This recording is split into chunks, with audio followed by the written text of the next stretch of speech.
नमस्कार दोस्तों। आज हम जानेंगे कि क्रोनिक फिशर से और क्या प्रॉब्लम हो सकती है। मैंने पूछा भी था पिछले वीडियो में कि फिशर से और क्या हो सकता है, मतलब क्या परेशानी और बढ़ सकती है।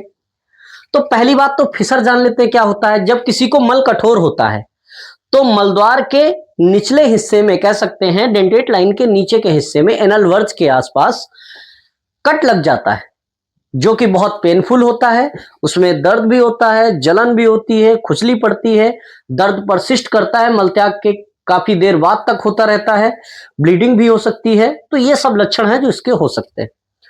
समस्या क्या है कि अगर ये मान लो तुरंत हुआ है, 2-4 दिन से हुआ है, तो ये एक्यूट है। लेकिन अगर ये महीने, 2 महीने, 4 महीने से लगातार है तो ये क्रोनिक है। क्रोनिक में क्या समस्या हो सकती है? क्या फिशर से फिस्टुला भी हो सकता है? बिल्कुल हो सकता है। कैसे? मैं बताऊंगा आपको कि अगर इस हिस्से में ये कट है और ये बहुत लंबे समय से है, तो जब क्रोनिक होता है तो इस हिस्से में आप पाएंगे कि यहां की स्किन थोड़ी खींचने लगती है और खींचने के बाद ये यहां पर स्किन टैग बना देती है, स्किन टैग बना देती है। और ये स्किन टैग वैसा नहीं होता जैसा नॉर्मली देखने को मिलता है।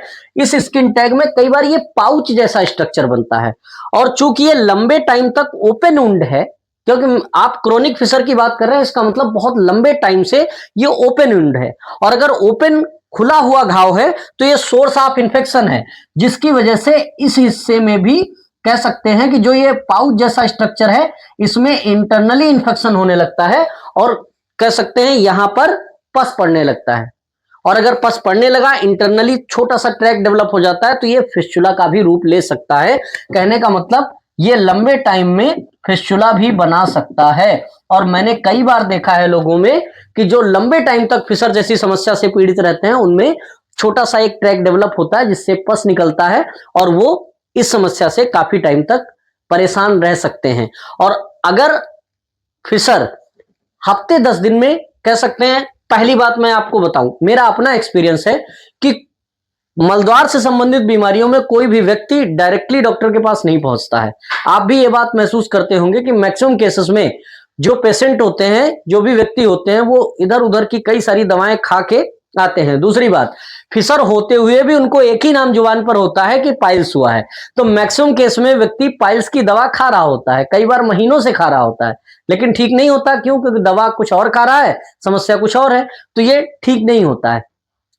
अगर आप हफ्ते भर दवा खा लिए हैं, क्योंकि खाएंगे आप जरूर, ये पता है, तो अगर आप हफ्ते भर दवा खा लिए हैं और आपकी समस्या नहीं ठीक हो रही, चाहे पाइल्स हो, चाहे फिशर हो, चाहे फिस्टुला हो, मेरे पास जो पेशेंट आते हैं मैक्सिमम केस में मैं देखता हूं कि वो अपने आप बताने लगते हैं कि मुझे पाइल्स हुआ है। लेकिन जब हम चेक करते हैं, पेरेक्टल एग्जामिनेशन करते हैं, तो वो कई बार फिशर निकलता है, कई बार फिस्टुला निकलता है। तो पाइल्स कमी केस में निकलता है। कई बार मस्से बता के पेशेंट आता है, जब देखते हैं तो स्किन टैग होता है। तो ऐसी कंडीशन में आप स्पेशलाइज्ड डॉक्टर से मिलें और उनसे सलाह लें। तो अगर फिशर जैसी समस्या बहुत लंबे टाइम से है तो आपको सावधान हो जाने की जरूरत है, क्योंकि फिर वो दवाओं से ठीक करना, जितना टाइम गुजरता जाएगा उतना दवाओं से ठीक करना मुश्किल होता जाएगा। और अगर बहुत लंबा टाइम हुआ होता है तो कई बार फिशर जैसी समस्या में छोटा सा ट्रैक फिस्टुला का भी डेवलप हो जाता है। दूसरी बात, जो एनल स्फिंक्टर है, क्रोनिक फिशर से कई बार तो फिस्टुला डेवलप हो जाता है, भले ही छोटा सा ट्रैक डेवलप हो, लेकिन हो जाता है।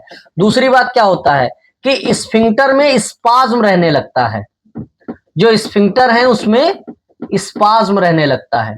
स्पाज्म का मतलब स्फिंक्टर जो है उसमें लगातार खिंचाव रहता है, वो बिल्कुल एकदम टोनिक फेज में रहता है, बंद रहता है।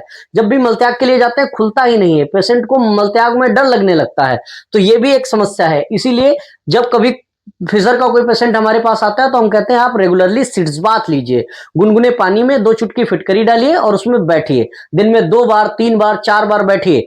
आप पाएंगे कि अगर सिकाई करते हैं तो दर्द में, जलन में आराम मिलेगी, राहत मिलेगी, इन्फेक्शन से भी आराम मिलेगी, और जो स्फिंक्टर में स्पाज्म है वो भी धीरे धीरे खत्म होगा। कई बार इससे ब्लीडिंग होती है और ब्लीडिंग लगातार होती रहती है, महीनों तक होती रहती है, तो इससे एनीमिया जैसी प्रॉब्लम भी डेवलप हो जाती है। तो इससे कह सकते हैं सावधान होने की जरूरत है। तो क्रोनिक फिशर अगर है तो ये एक और बड़ी प्रॉब्लम क्रिएट कर सकता है। तो अगर आप ऐसी किसी समस्या से परेशान हैं तो इसको टालिए नहीं, इसको बिल्कुल भी कह सकते हैं लंबे समय तक आप इलाज अपने आप मत करिए। अगर ये समस्या है तो आप स्पेशलाइज्ड डॉक्टर से मिलिए, उनसे कंसल्ट कीजिए, आप दवा खाइए, लाइफ स्टाइल में चेंज करिए, और कुछ चीजों का परहेज करिए और आप पाएंगे कि इस समस्या को पूरी तरीके से ठीक किया जा सकता है, 100% ठीक किया जा सकता है। अगर ऐसी कोई समस्या है तो आप नीचे दिए गए नंबर पे हमें कांटेक्ट कर सकते हैं और फिशर जैसी समस्या से बिल्कुल निजात पा सकते हैं। Thank you.